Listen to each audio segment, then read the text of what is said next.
Ik zou graag beginnen met Jawa naar voren vragen voor wat muziek.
Dat was Jawa. Jawa is een Syrische muzikante uit Aleppo. En thuis opgegroeid met muziek werd ze verliefd op de klanken van de oud waar ze net op speelde. Sinds 2015 is ze in Nederland en studeerde aan het conservatorium in Rotterdam. Dus dank je wel dat je voor ons bent gaan spelen vandaag.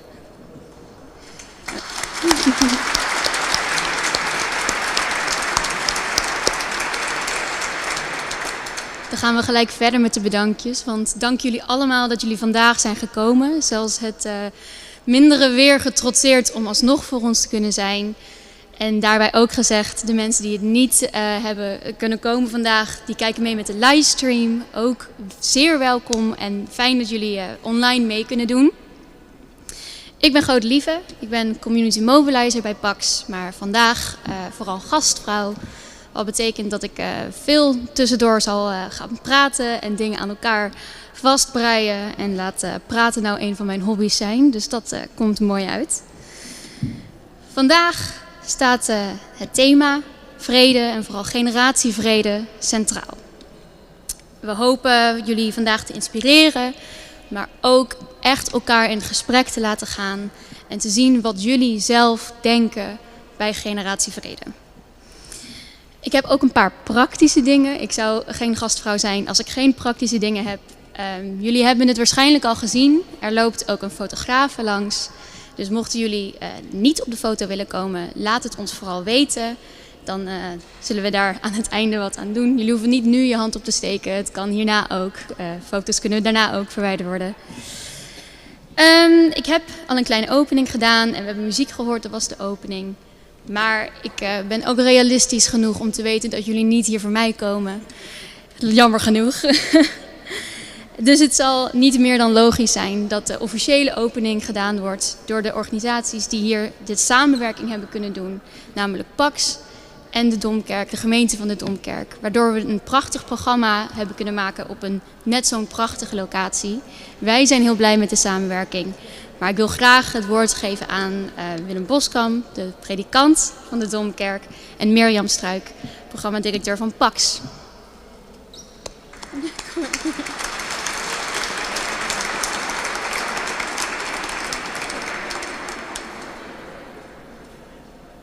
Ja, zal ik eerst gaan? Voelt een beetje onbeleefd om voor Willem te spreken hier. Heel kort, beste mensen, mijn naam is Mirjam Struik. Ik ben directeur programma's bij PAX. En ik heet u allen van harte welkom vandaag. Echt ongelooflijk fijn dat u gekomen bent. Vredesweek lezing. Ik weet niet hoe het u vergaat, maar in deze toch wel barre tijden heb ik het nodig om met andere mensen te reflecteren en om na te denken en om vervolgens weer verder te gaan aan het bouwen van vrede. Daar, maar ook vrede hier. Ursula von der Leyen gaf deze week een toespraak waarin ze aangaf dat het onbegrijpelijk is dat de Europese Unie niet luisterde naar de waarschuwing van Baltische staten en anderen over de dreiging vanuit Rusland. Dat is iets waar ik ook zelf veel over heb nagedacht sinds 24 februari. Hoe kon het toch dat wij, ook bij PAX, terwijl we al sinds 2014 werken in Oekraïne, niet luider hebben gewaarschuwd? Sterker nog, dat we zelf ook wat verbaasd waren toen de aanval echt begon. Misschien is het wel dat een oorlog onvoorstelbaar is. Ook al werk je al decennia in conflictgebieden zoals wij bij PAX doen. En zijn we geweest in Syrië, in Soudaan, in Zuid-Soedan, plaatsen te over. En toch, het was onvoorstelbaar een oorlog opnieuw in eigen achtertuin. En misschien dat ons wensdenken, het willen houden van hoop, de waarschuwingen over de intenties van Rusland en de troepenopbouw overstegen. Maar het voorspelde en toch onvoorstelbare gebeurde. En de beelden en de verhalen van vandaag zijn hartverscheurend. Mijn collega's zijn ook de afgelopen maanden diverse keren in Oekraïne geweest. We ondersteunen daar partners. We documenteren het gebruik van wapens en de impact. We kijken naar de vernietiging van religieuze objecten. We kijken ook naar de impact van oorlog op milieu en leefomgeving van mensen. En we zijn aan het kijken hoe kunnen we de mensen in de bezette gebieden nu ondersteunen. De weg naar vrede en gerechtigheid is helaas lang. Maar de mensen met wie Pax in 15 conflictgebieden werken, houden hoop. De mensen met wie we werken, houden hoop. En waar we ook komen, we zien mensen die zich verzetten. Of dat in Soedan is, mensen die nog steeds de straat op gaan om te protesteren tegen het regime. Of die ene Oekraïner die nog steeds Oekraïense liedjes speelt in een bezette stad in Oekraïne en dat met gevaar voor eigen leven doet. Deze mensen zijn verre van naïef, maar ze hopen op een menswaardig bestaan. En ik denk dat dat ook onze les moet zijn.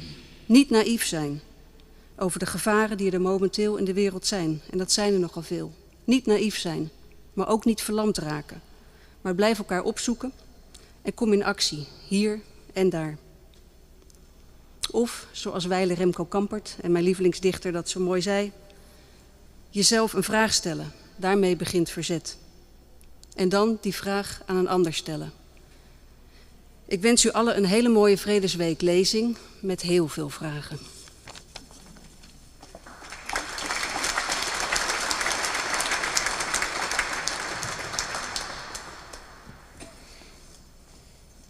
Ja, geachte dames en heren, hoewel u ook niet voor mij komt, mag ik ook u van harte welkom heten namens de Domkerk in een inmiddels al heel wat jarenlange samenwerking van Pax en de Domkerk bij deze nationale Vredesweeklezing. Fijn om weer zoveel gezichten te zien, sommige vertrouwd van eerdere jaren en andere weer nieuw.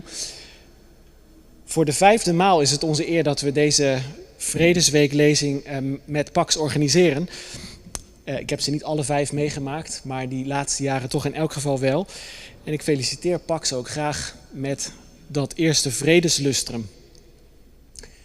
En indachtig de thematiek van deze Vredesweek, generatie vrede, ik zie ook vele generaties hier aanwezig, wens ik ons toe dat ook deze jonge traditie volwassen mag worden, dat het nog vele malen de Vredesweek mag gaan inluiden. En ik wil van deze gelegenheid ook meteen graag gebruik maken om te bedanken dat de Stichting Vrienden van de Domkerk deze lezing mede mogelijk heeft gemaakt. U vindt meer informatie over de Vrienden van de Domkerk straks bij de borrel. En natuurlijk wijs ik ook graag op de mogelijkheid die u vandaag geboden wordt om een gesigneerd exemplaar mee naar huis te nemen van de auteurs die vandaag spreken. De Domshop heeft boeken op voorraad liggen en u kunt die gesigneerd en wel mee naar huis nemen zo dadelijk. Ja, dat het nodig is om over vrede te spreken, dat zal niemand hier aanwezig betwisten. En al helemaal niet na dit jaar, zoals ook jij zei. We hebben een veel bewogen periode achter ons liggen en nog voor ons ook. Europa ziet er heel anders uit dan aan het einde van vorig jaar. We wisten al wel dat de wereld door oorlog en geweld op zoveel plaatsen in brand staat. Maar voor velen, voor mijzelf ook, is het besef dat het nu nog dichterbij is gekomen. En ik heb ook in Utrecht gezien, ook hier in de Domkerk, hoe de oorlog in Oekraïne specifiek ook veel mensen opnieuw uiterst persoonlijk heeft geraakt en tot bezinning heeft gedwongen, tot ingrijpende, soms ook ingrijpende ervaringen, ontmoetingen. Ik heb gezien hoe de opvang van vluchtelingen ook hier in de stad van de grond kwam, hoe de kerk zich daarvoor heeft geprobeerd in te spannen, hoe mooi, maar ook hoe weerbarstig dat soms was. En vrijwel dagelijks stelde ik vast dat er hier in de Domkerk veel voor Oekraïne, specifiek ook voor Oekraïne, werd gebeden. Iedere dag weer trof ik gebeden aan in de gebedenboeken en bij elk gebed, zo dagelijks als dat gebeden werd, opnieuw. Het houdt mensen bezig en velen zijn dan ook in de kerk zichtbaar ontroerd en begaan met de situatie daar en elders in de wereld. Het is niet eenvoudig om in vrede te blijven geloven, de hoop op vrede levend te houden in een wereld als deze. Voor sommigen herleefden oude trauma's dit jaar nog meer dan anders. Voor anderen was het de eerste aanleiding om zich echt met vrede bezig te gaan houden en zich daarvoor te gaan inspannen. Hoe het ook zij, ik ben dankbaar voor deze gelegenheid om met elkaar zo van gedachten te wisselen. En ik hoop ook dat het een uitwisseling van gedachten zal worden. En ik spreek hier hardop met al die velen die gebeden hebben, hier in de Domkerk ook, die wens uit dat vrede zal komen in onze dagen. Die aloude bede uit dat de wapens weer tot landbouwmateriaal worden omgesmeed. Dat de graanschuur van Europa weer bewerkt kan gaan worden zoals het bedoelt. En dat daaruit ook gegeten kan worden op al die hongerige plaatsen in de wereld. Nou, als deze middag daar een stapje aan bijdraagt, dan is het wat mij betreft meer dan de moeite waard. Ik wens ons allemaal een inspirerende lezing toe.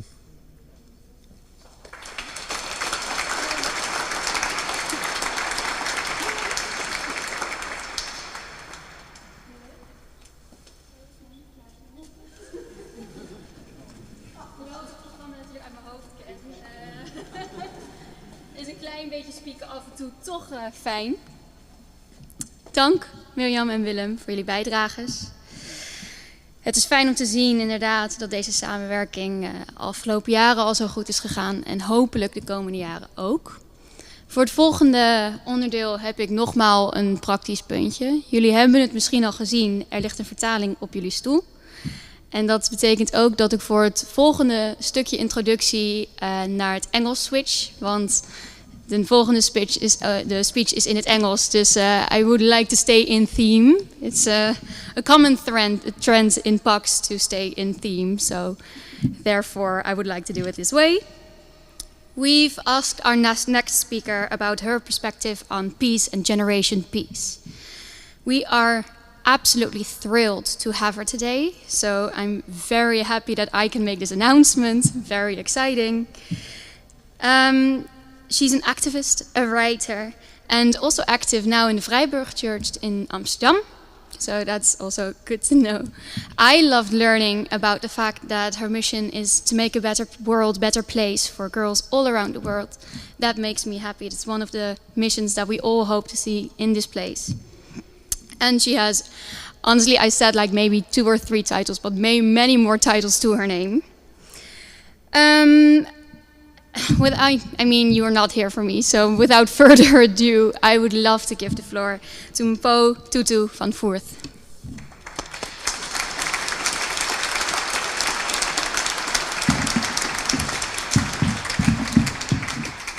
Hello. Okay, I see you all here, so when I say hello, hello. Yay! Okay, good.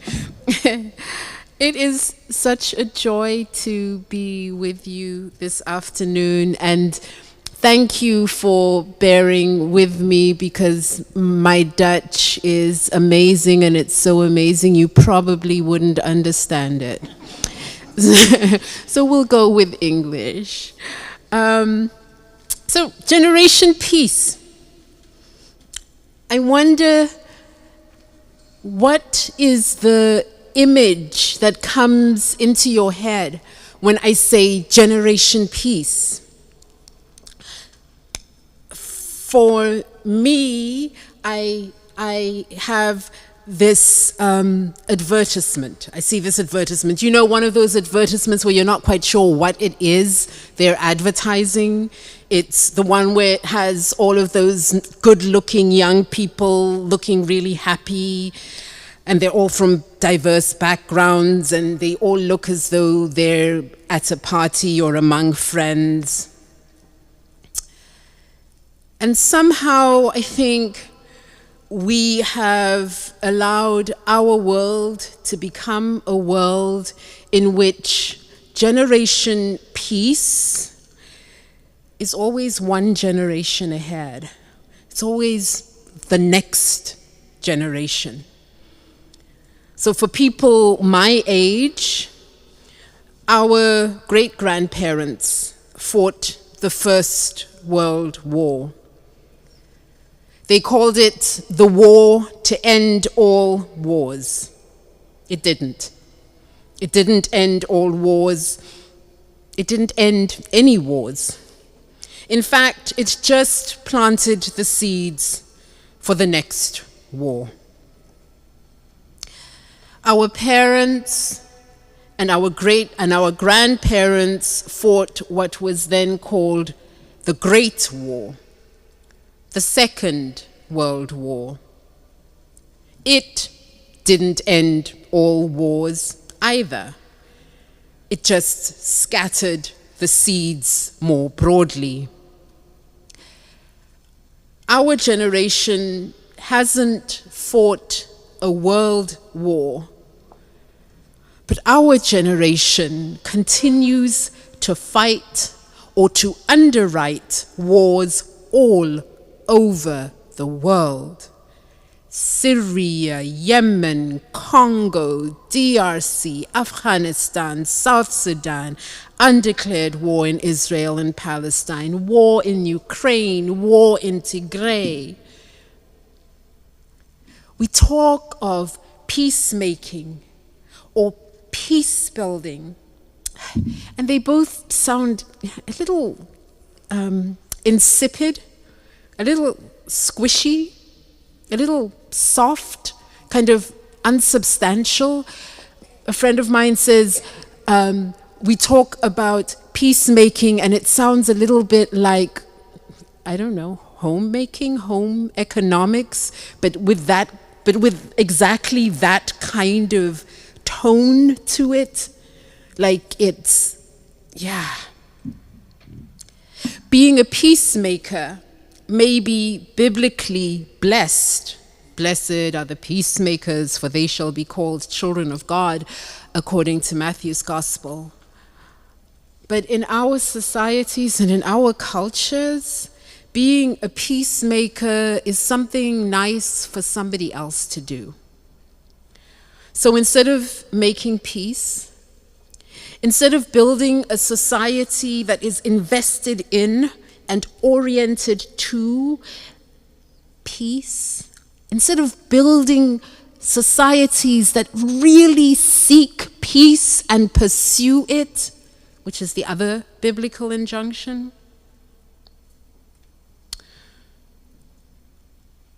we infect our children with the logic of war. On our television screen, peacemakers are either happy hippies or sweet-faced children. On our television screens, soldiers are heroes, out in the world to defend our way of life. And we never question, what does our way of life actually mean? On our television screens, the images of soldiers are always bloodless. It's always strong young men training in the canal and then climbing into a military vehicle with their friends who are all smiling at them.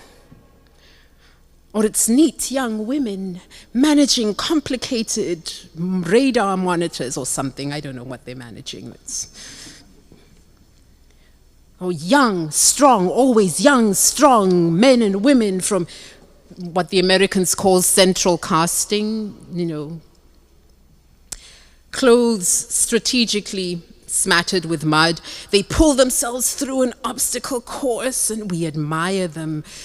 Honestly, we kind of want to be them. Or we see young people in camouflage gear looking as though they're heading out to a themed party. They don't look like people going to war. They don't look like people going on a mission to kill people. They don't look like people being sent to demolish buildings or upend lives and destroy livelihoods. They don't look like people on their way to kill or be killed or maimed or tortured. They don't look like people on their way to being traumatized for life. We arm people to the hilt with the newest battleground equipment, the best boots, the bulletproof vests and flak jackets. Their guns are imposing and terrifying. And then we give them baby blue helmets and we call them peacekeepers. It's like a magic trick, abracadabra. First you see a warrior and then whoops, change the hat, and now the purpose has become peace. we look across a world that is filled with bad guys. And so our military investments are justified. Einstein said it, but it doesn't take a genius to testify that you cannot simultaneously prevent and prepare for war. By not standing firmly on the side of peace, we ensure that ours will not be generation peace, nor will the next generation, nor will generations yet unborn. So maybe we should begin by asking, what is this peace that we want? And why do we want it? As a college student in the 1980s, I was invited to address an anti-apartheid rally at the United Nations Plaza in New York. I was terrified, of course. I remember looking out at the sea of faces of people who had invested their lives into the anti-apartheid cause. They had given time and energy and money and effort to bringing an end to that unjust system. And I remember telling a friend then that apartheid would end, and probably sooner than we thought. And I remember saying to her that with all the torture, death, exile, imprisonment, banning, and banishment that apartheid had wrought, and even though the struggle against apartheid was challenging and hard fought, I suspected that we would look back one day and say the anti-apartheid struggle was hard, but creating a post-apartheid South Africa in which all could live together in dignity and with peace, that would be so much harder. I was right. An end to apartheid is like an end to war. You can mark a moment and say this is where it ended, but you can never fully describe what was begun. You can never fully describe what that peace is that you have won, because it is always in the process of becoming. It is relationships that we invest in over time. It is decision by decision, deciding that our money goes into our schools, not into our arms.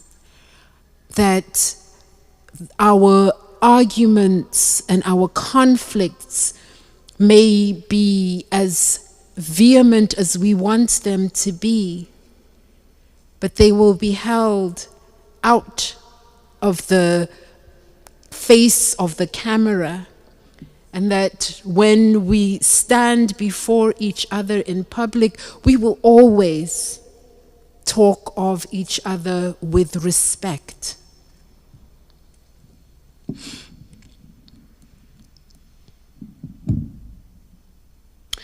Perhaps our first challenge is that peace is an adjective, a describing word. It describes a state of being, but actually we need a verb. We need a doing word to describe the dynamism of peace. Like we need a doing word to describe the South Africa that is coming into being. Peace is not a static thing, achieved now and ever after, held in place by a series of intellectual agreements or even ratified treaties. Peace is the dynamic reality of relationship. In a real relationship, we recognize that our needs do not always match. They don't always complement each other. In fact, in a real relationship, sometimes our needs conflict. So peace in a real relationship becomes a dance of balancing those differing or competing needs. What passes for peace in our present world rests, as another friend says, on a substrate of organized violence. What passes for peace today is like the Pax Britannica or the Pax Romana, an imperial peace that secures the heart of the empire by silencing, oppressing, and subduing the hinterlands. We achieve a treaty-based peace that's often not worth the price of the paper it's written on by the time the ink dries. Treaties fail because the government of today does not feel bound to honor the promises of yesterday. After all, the government in a democracy represents the will of the governed, so if the government changes, the will of the governed has changed.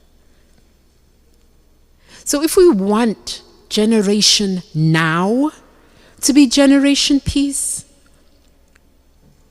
and maybe even generation next to be generation peace, we would do well to heed the words of the Reverend Dr. Martin Luther King, who said that peace is not simply the absence of war, but it is the presence of justice. So maybe it's time to reimagine what it takes to build peace, what it means to seek peace and pursue it.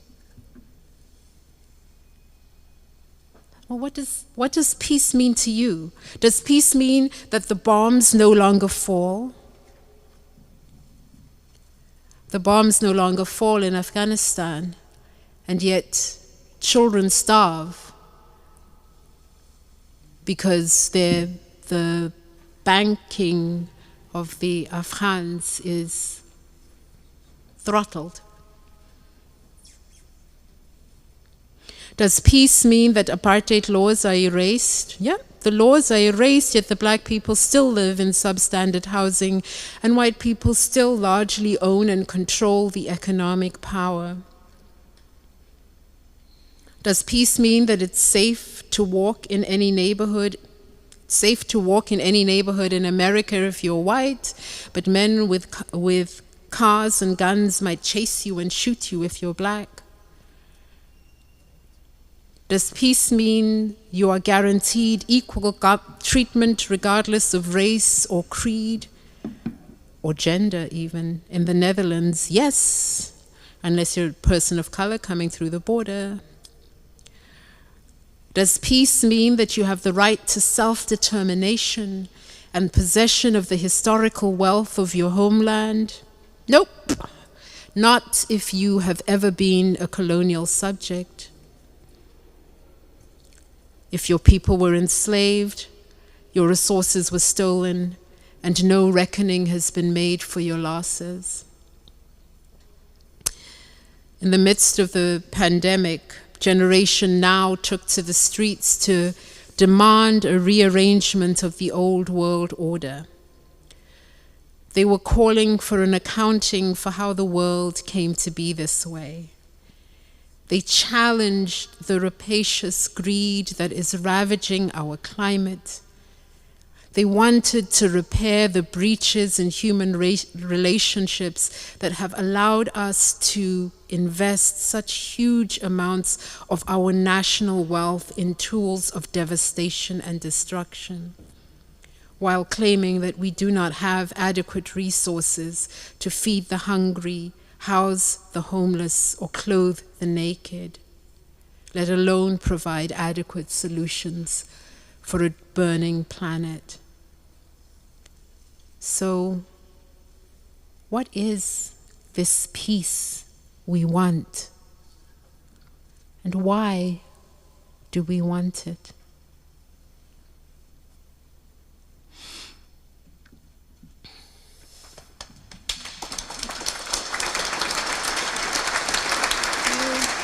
Do you want to do the introduction in English and I'll do it in Dutch after? Yeah. do you want to Explain tell to people groups. you're going? Yeah. Are you splitting and then I explain what Yeah. you're going to do? Yeah. Okay, so when we were saying in the beginning that we wanted you all to have conversations with each other, we were not kidding. That's this part now. So the more practical, maybe I'll tell the practical after the introduction of what we would like to do. Well, actually, it's really easy. I want to send you away with those two questions. What does peace mean to you, and why do you want it? Yeah, what does peace mean to you, and why do you want it? So the practical part is that we would like to ask you if you can split up into 5, and you have around 20 minutes. Groups of 5. Groups of 5 people, yes. En dan de opdracht is ook om te zoeken of je iemand kan vinden. Ik snap dat het moeilijk is om te schakelen in de banken en de stoelen. Om te kijken of je met mensen in gesprek kan gaan die je nog niet zo goed kent. Dat zou voor ons het allerfijnst zijn. Also, do we stay here? Ja, volgens mij wel. Okay. Tenminste, ik kijk heel even naar Job. We blijven hier, toch? Mensen mogen rondlopen, fantastisch. Dus als dat makkelijker is, van groepen van maximaal 5, vind mensen, verplaats jezelf over de kerk. Ons team komt langs om ook een A3 te geven waar ideeën en conclusies opgeschreven kunnen worden. En dan na 20 minuten hebben jullie korte tijd om de belangrijke conclusies te verzamelen. En dan gaan we verder. Dus alsjeblieft, neem de ruimte om een groepje te vinden.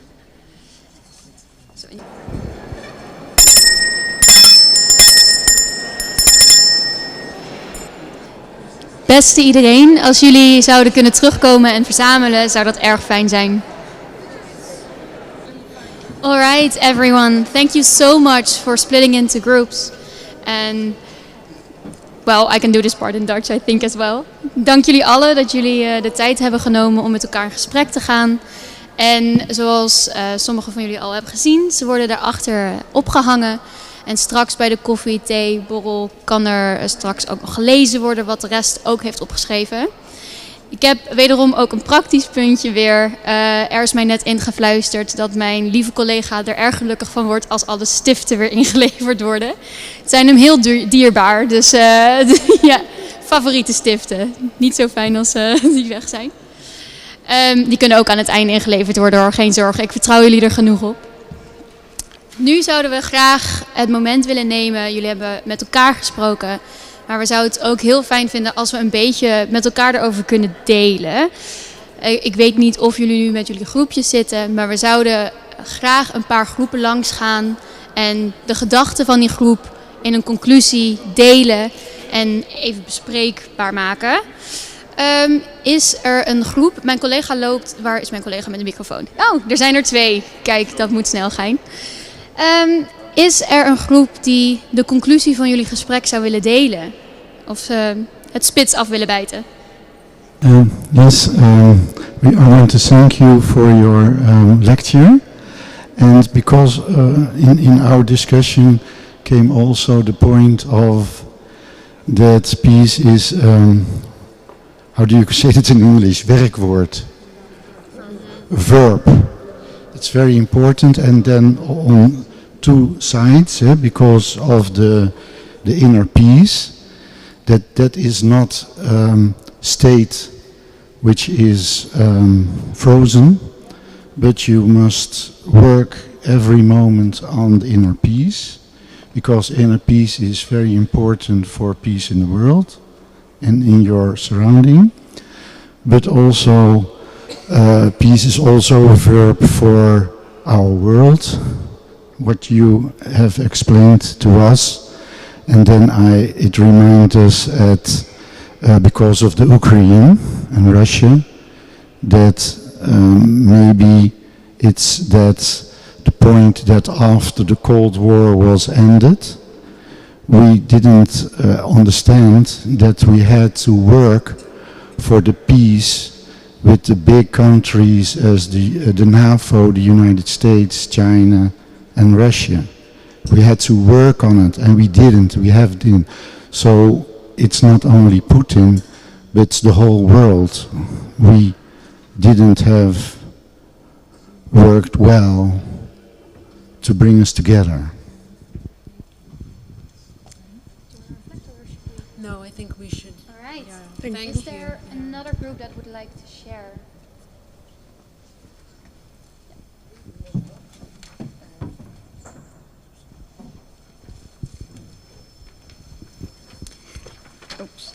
Okay, we also mentioned the term verb, that it is a verb because it implies action and at several levels. One of the starting points we had was how to think about it as the tensions in peace, being content and being content with what we have, because we thought greed for money and power are actually in the global social world, that's also what is driving for war. So building social peaceful relations is all part of that.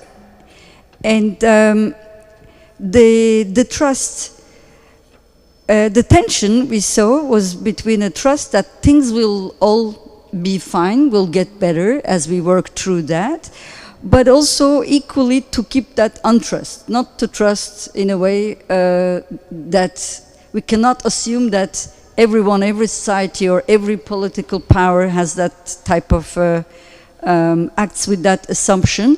So peace is about managing conflicting interests, and we thought it's very important to have also a distinction between what we say everyday peace versus a global peace in the world. And these two dimensions kind of inseparable. We cannot have one without the other. And although we love very much Martin Luther King, that is, we cannot, it is also, the absence of war is not enough for peace. There should be justice. However, the way we are operating in the world today, that the absence of war is so desperately needed, also we think, so that we can build more just societies. And it's a cycle that as we build more just societies, we will sustain peace. So, thank you. Thank you. Thank you. Thank you. It is amazing to hear that everybody is sharing, and also sharing in English. Maybe there's one group who would like to share something very short. I think we have time for one, maybe two more in Dutch for the people who are not that comfortable with speaking English. Ja, ga maar in de hoek. Dan in het Nederlands. Wij hebben natuurlijk het rondje gemaakt wat betekent vrede voor ons. En eigenlijk was het centrale woord gerechtigheid. En om toch nog iets Engels erbij in te brengen. We hebben het ook al gehad over een werkwoord voor vrede. In het Nederlands zou dat een zinnetje worden. Vrede is de weg. Dus niet een eindpunt, maar de weg die je bewandelt. En dan toch nog een Engels woord, to peace. Of peacing.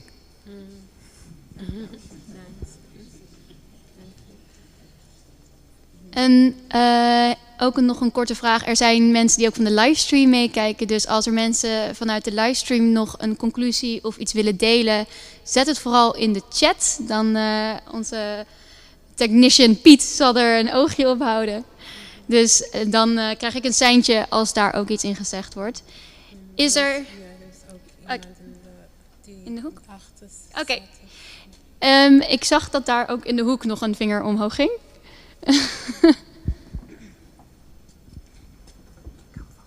Goedemiddag, mijn naam is Kelly Konings.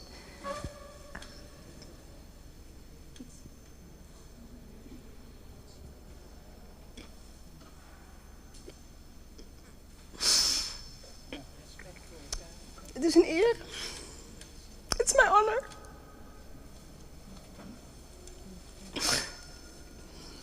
Sorry. I'm really emotional. apology necessary. Ik ben zeer emotioneel van aard. En ik merk dat het een uitdaging is om in Nederland zeer emotioneel van aard te zijn. Maar goed, het is wat ik ben. En het is een eer om hier te staan vanmiddag in de Dom in Utrecht. En om u te horen mogen spreken. En om in de nabijheid van u te mogen zijn. Maar dat het ook allemaal niet heel persoonlijk is aan het einde van de dag. Maar dat we hier zijn omdat wij op zoek zijn naar zowel vragen als antwoorden. Maar met name reflecties. En bedankt dat ik even hier mag zijn vanmiddag.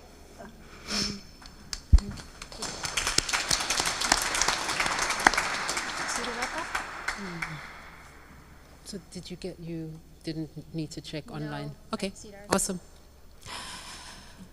Wow.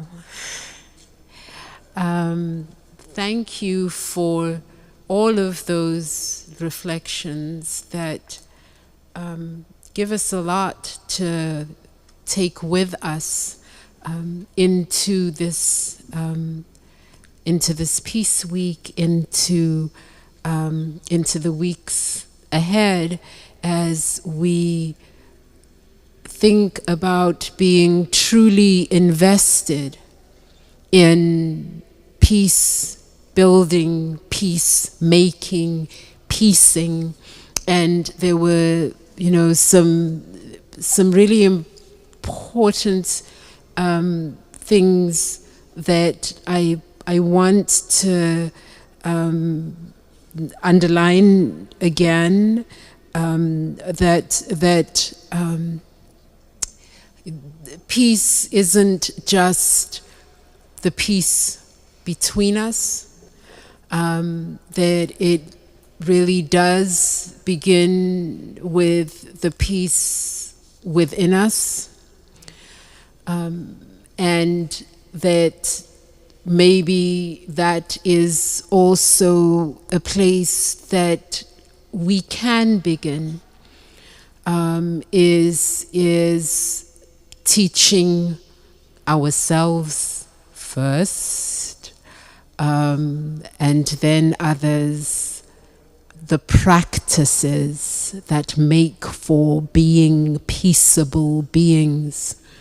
When is it that we need our own moment to step back, to step away, to step out, in order to claim the space to have a different perspective, a different look, to be able to look met andere ogen at whatever it is that is in front of us.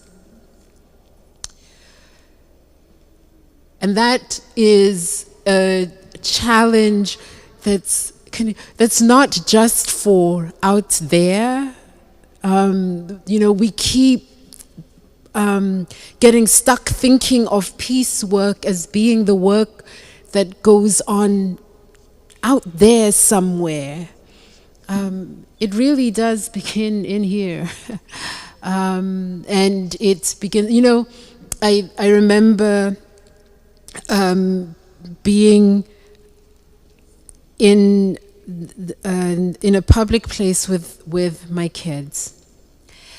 And at that time, I think my youngest was maybe 3, and so my oldest was then a teenager. And somebody came to me and said, "Are those your children?" And I said, "Yes." And they said, "Oh, you talk to them so politely." And I thought,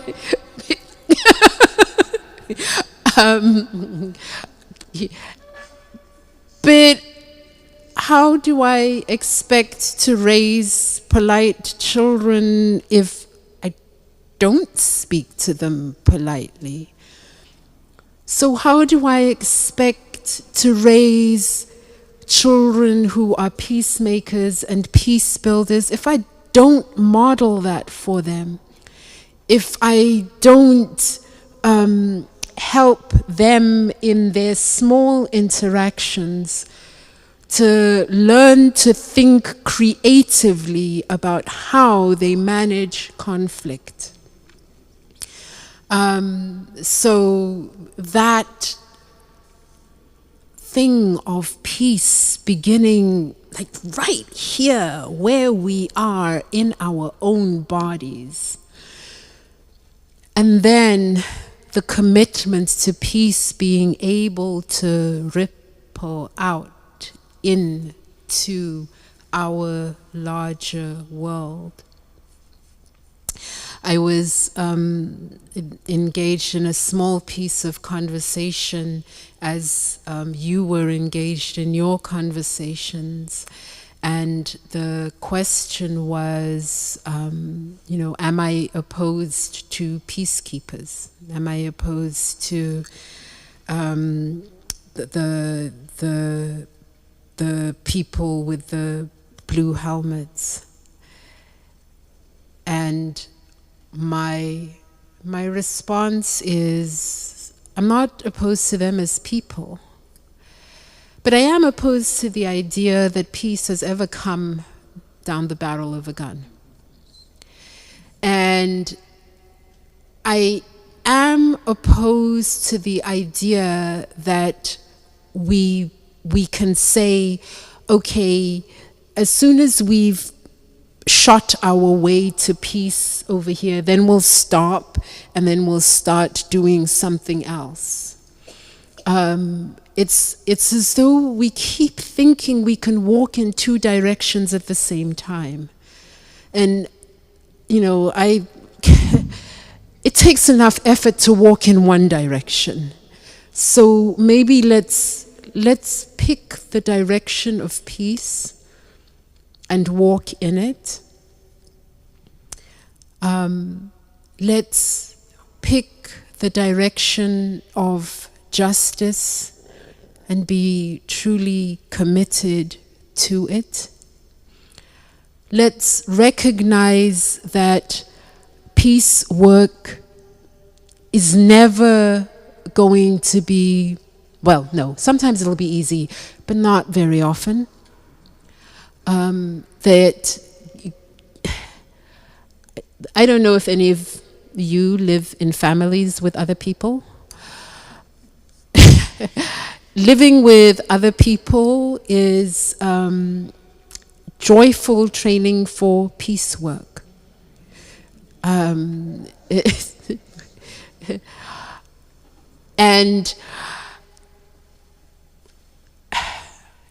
I am happily married. Don't tell my wife, but one of the things that I have learned in this happy marriage is that marriage is a lot of work. And most of the work that I have to do is work I have to do on me. And most of the peace work that we will find ourselves having to do is having to really think about our attitudes to peace building and peace making, and how challenging that is for us. But if we want peace, then isn't it worth it? Isn't it? Yeah, I think so.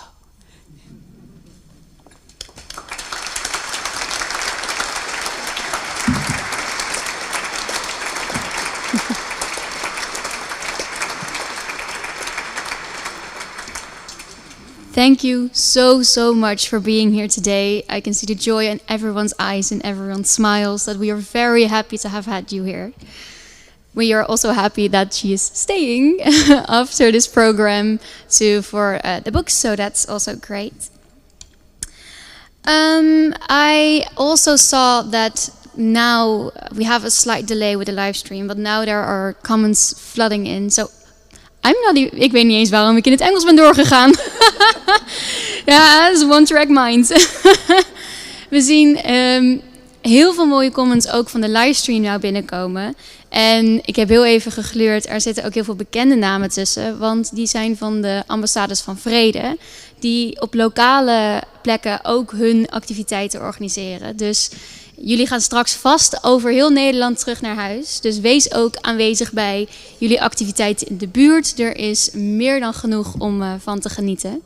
Buiten Utrecht, maar ook in Utrecht natuurlijk. Dus wees ook daarbij. We zullen ook de comments die online gestuurd zijn ook opschrijven en ook toevoegen bij de slinger met alle mooie berichten en conclusies. Dan gaan we eigenlijk alweer door naar het volgende deel van het programma. En die zit ook hier vooraan. We gaan Lisa Vera welkom heten. Ze is schrijfster en een literair programmamaker, scenarist en wederom weer een spreker met nog veel meer titels en prestaties op haar naam.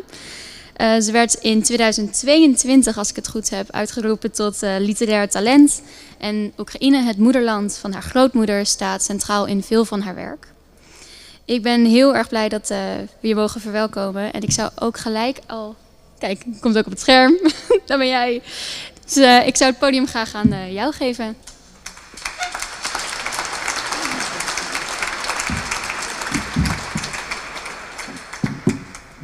Hallo.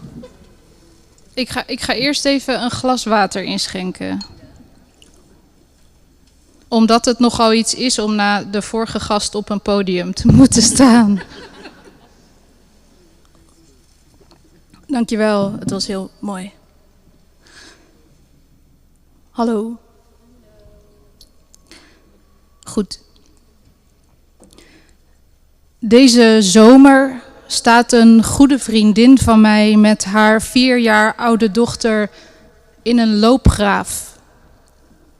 Het is warm, het is hartje zomer. Ze wandelen de Hartman-Willers-Kopfberg op. Een berg in het zuiden van de Elzas. Als ze op de top zitten, kijken ze uit over het vredige gebied, waar in de Eerste Wereldoorlog zwaar gevochten is tussen Duitsland en Frankrijk. In een ontzettend vermoeiende en verschrikkelijke loopgravenoorlog. Dit was de eerste keer dat ik haar het woord vijand moest uitleggen, vertelt mijn vriendin aan mij als we thuis een kopje koffie bij haar drinken. Terwijl haar dochter in een andere hoek van de kamer een alpaca-eenhoorn aan het tekenen is. Dat is een alpaca met een eenhoorn ding op zijn hoofd. Ik wist niet dat dat bestond. Ik heb veel geleerd die dag. Moet je je voorstellen, gaat mijn vriendin verder, dat jij en ik, dat wij ergens woonden waar zij, mijn dochter, vlak na haar geboorte al zou hebben geweten wat een vijand is. We hebben geluk, zegt ze. Wat een privilege. Een tijd zijn we stil. Ik kijk naar haar dochter die opgewekt een felroze potlood uit een doos pakt en ik kan maar aan één ding denken. Aan een video die ik een paar weken eerder op Twitter zag.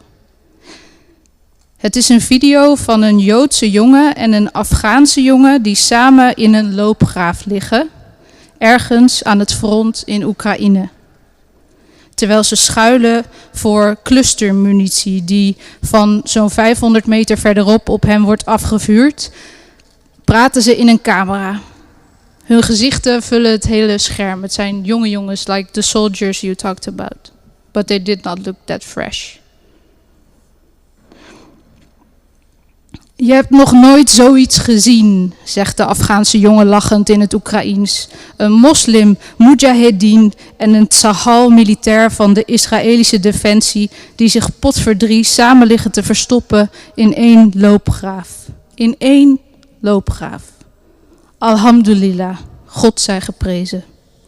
Stel je voor, gaat hij verder, stel je voor hoe kwaad de Russen iedereen hebben gemaakt dat een Jood en een moslim samenwerken om deze gekken te doden. Kan je het je voorstellen? Er landen granaten dicht bij de loopgraaf. De jongens schrikken. Ze buigen hun hoofden naar de grond, ze mompelen, ze lachen, ze schelden.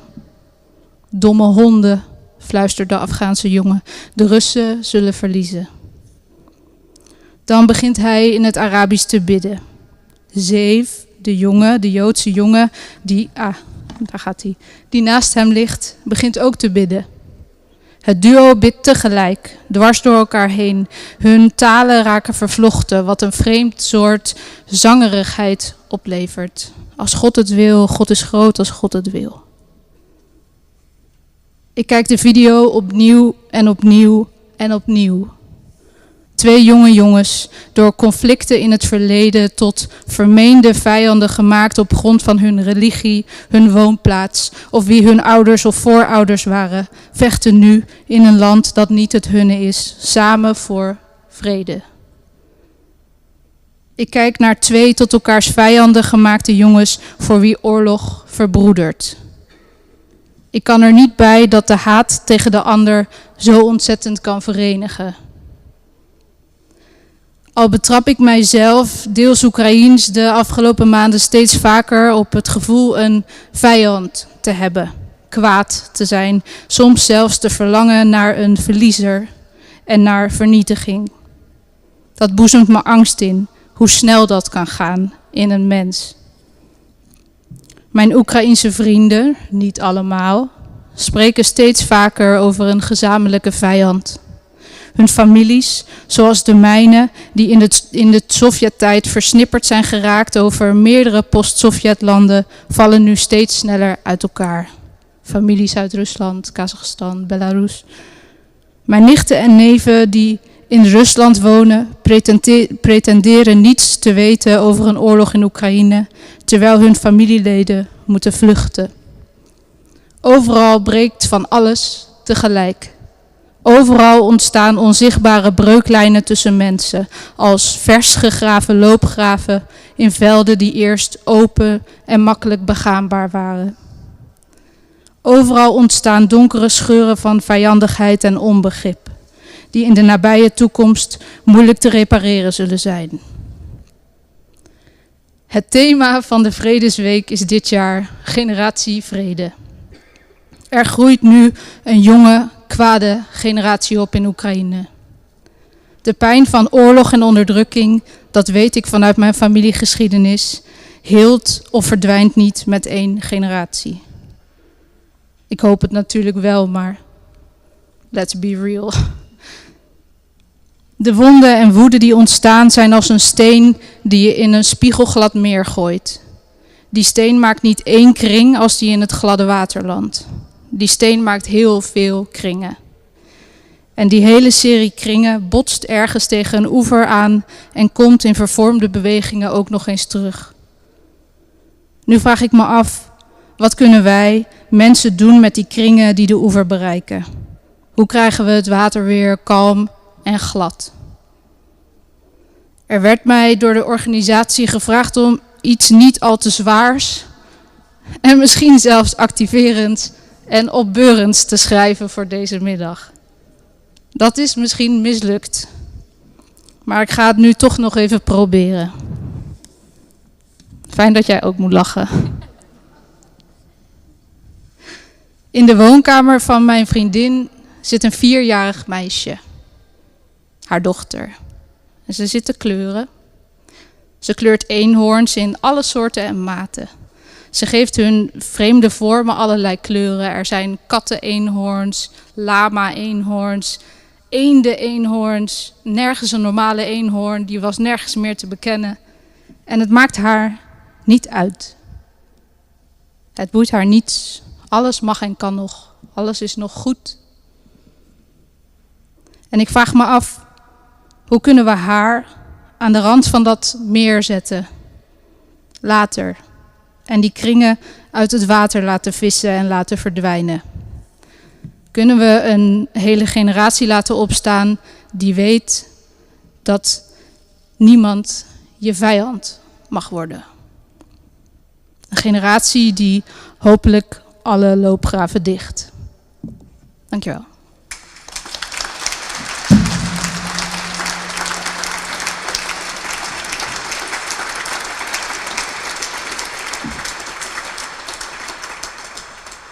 Dank Lisa voor de bijdrage.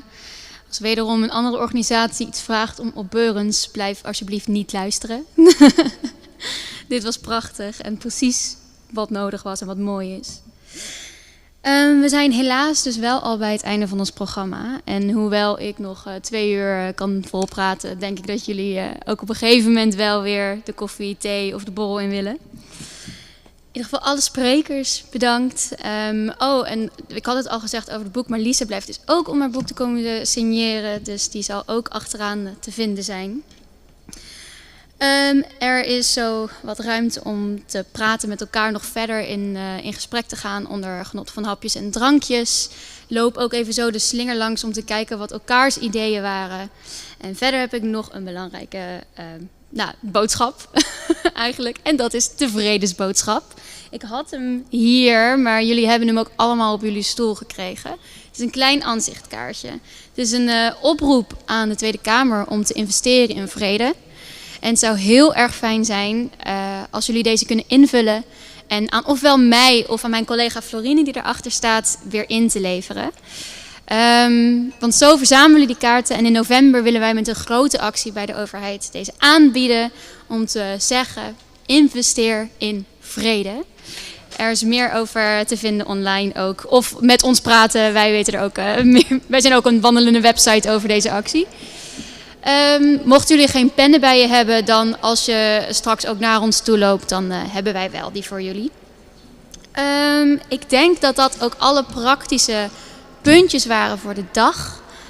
Behalve het laatste ding natuurlijk. Dank jullie allemaal ongelooflijk voor jullie komst, voor jullie bijdrages. Dat jullie met elkaar in gesprek zijn gegaan. Dat jullie met elkaar in gesprek zijn durven gaan. Emoties tonen, denken over vrede. En nu het laatste dingetje wat nog op de planning staat is werken aan vrede. Dus een fijne middag gewenst, fijne avond gewenst en een fijne Vredesweek gewenst. Dank jullie voor jullie komst.